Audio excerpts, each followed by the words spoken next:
It went from being a fun night out with friends to a nightmare.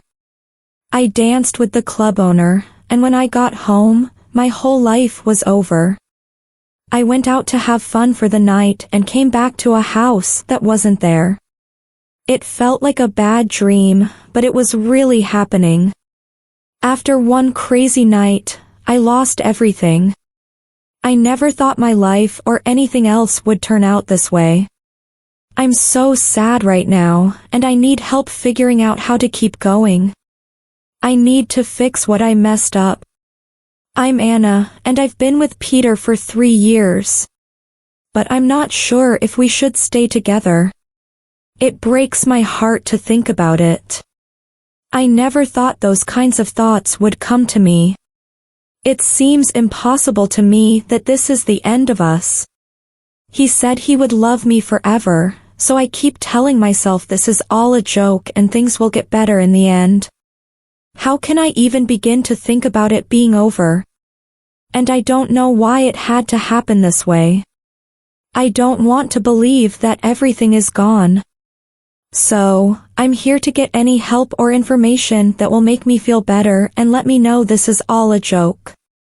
This is how it all began. After we had breakfast together that morning, Peter left home to go to a friend's wedding in another town. He was in a hurry because the trip would be long.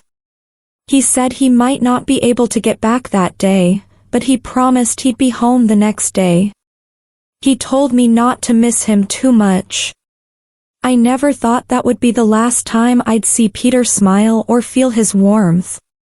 His words were sweet, just like our love for each other. I told my friends in our group chat that I was bored when I logged into my social media account after Peter left. My fiancé left town just now and won't be back until tonight. My 5 friends instantly replied with their normal jokes and advice as soon as they saw my message. We were all talkative and quickly got into a lively conversation. I had no idea what the night would bring. Some of them made fun of me for trying to make them jealous because they were all single and hadn't been in a real relationship yet. It made us laugh a lot. Diana, one of my friends, told me that she was getting close to 5 years into her relationship and still hadn't found a ring. I, on the other hand, had been with my partner for 3 years and was getting married next week. Diana was teased by us, who said she was pretty much married already and didn't even need a ring. We also told her it was time to give us some kids. Someone joked that her partner should just buy her a ring if he or she didn't want to buy one for her. The talk turned to serious advice. We were all laughing, and the day was going well, just like when we get together every week. At that moment, Jessica sent me a message suggesting that we hang out one last time before my wedding. She said that since I was the first one of us to get married, we should have a big party for all of us girls. Everyone agreed right away that the idea sounded like a great time. Diana said it had been a long time since we'd done something just the two of us, and she agreed with the idea.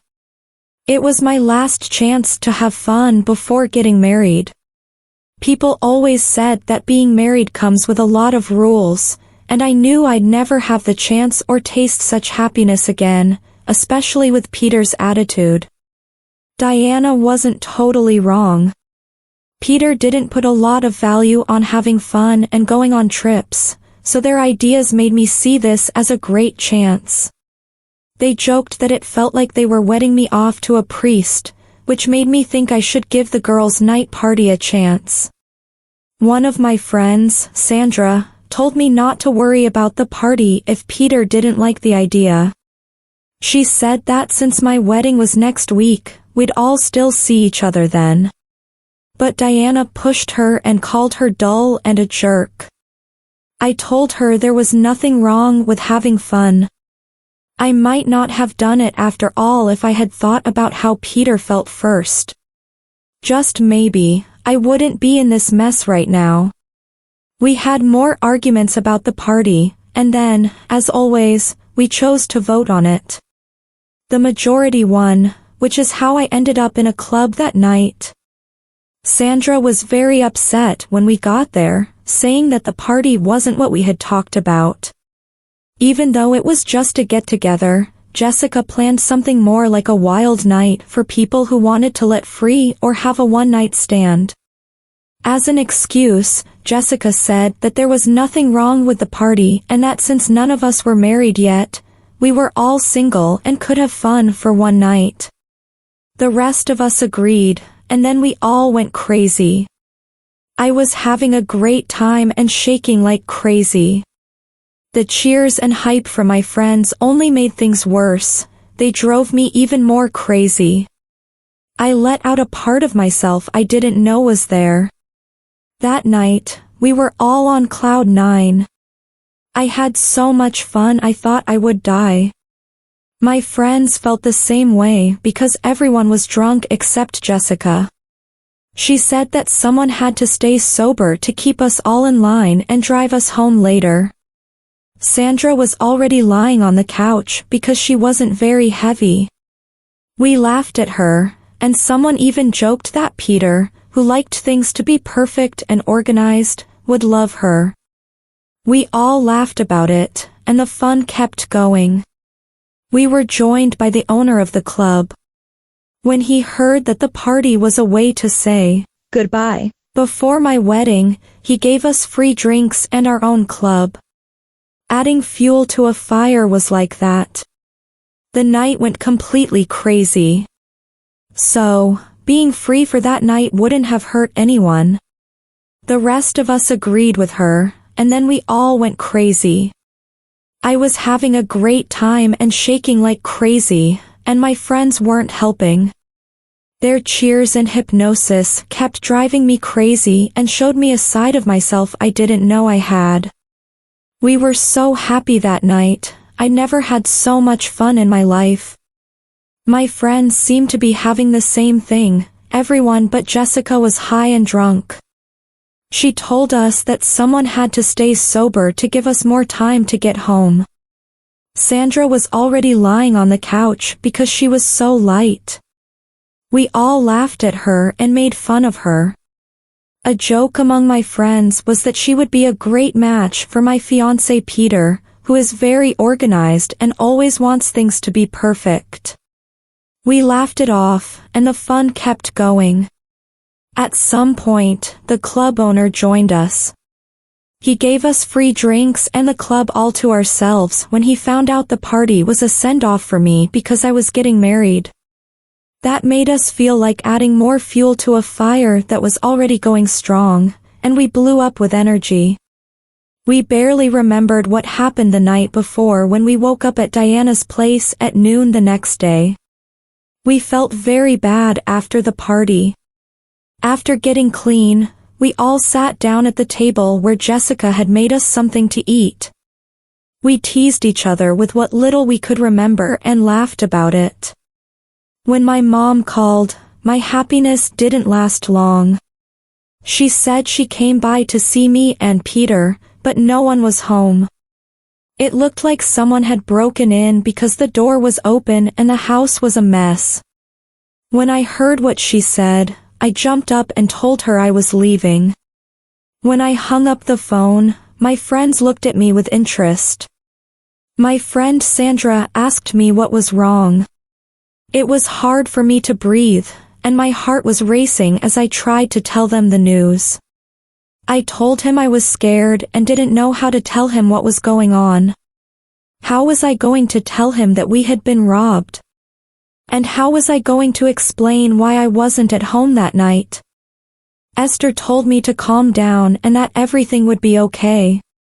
She also reminded me that they were all there to help. We were all downstairs in no time. Fiona quickly jumped into Diana's car with the rest of us, and she drove us to my house. As soon as we got there, I ran into the house.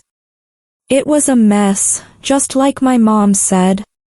There wasn't a couch, TV, tables, or much else. The house was almost empty. We stood there, not sure what to do. I didn't understand what was going on. Had someone really stolen from me, or was I the main player in some crazy thriller? Sandra chose to ask her neighbors if they had seen the thief. I quickly went upstairs to see what else was stolen. My friends started to clean up the mess, but they had to stop when they heard me scream from upstairs. It scared them and they ran to my room with everything they could find. When they got there, I was sitting on the floor in front of an empty closet. Fiona put down the stick she was holding and ran over to me to ask what was going on. I felt like my life had been torn apart by a storm. We were all over the place and didn't know how to put things back together. That's when Sandra rushed in and really dropped the bomb. The thief wasn't a stranger, it was Peter, my fiancé. The neighbors told her that Peter had been packing since the early morning. Because our wedding is next week, they thought we were moving to a new house. Hearing the news almost made me pass out. Finally, everything made sense. Nothing that belonged to Peter was left in the house, only my things were there. There were things we bought together that he took, but not the ones I bought for him. I didn't know what to do, I couldn't laugh or cry. I couldn't put my finger on what went wrong because my mind was racing. We planned to get married next week. We loved each other very much, and I never thought Peter was cheating on me. Diana shared her own bad experiences and said Peter might have left to be with someone else. But Sandra didn't agree and said she didn't think Peter would do that. At the same time, my mom was very angry and kept yelling at me. Before things got worse, my friends tried to calm her down and keep us apart. They took my mom home, and Jessica and Diana stayed with me to comfort me, but it didn't help. It hurt like someone was ripping my heart apart. What had happened was too much for me to handle. I tried to get in touch with Peter over and over, but he never answered. My mom and friends also tried to find him, but it was like he was gone. Jessica offered to have me stay with her, but I chose to stay at home in case Peter came back. My friends chose to stay with me, and they will take turns moving in for a short time. I felt bad about going to that party every day. If Peter was seeing someone else or had broken up with me, I wish we could have had a real split. His sudden departure left things unfinished, and I was stuck and unable to move on.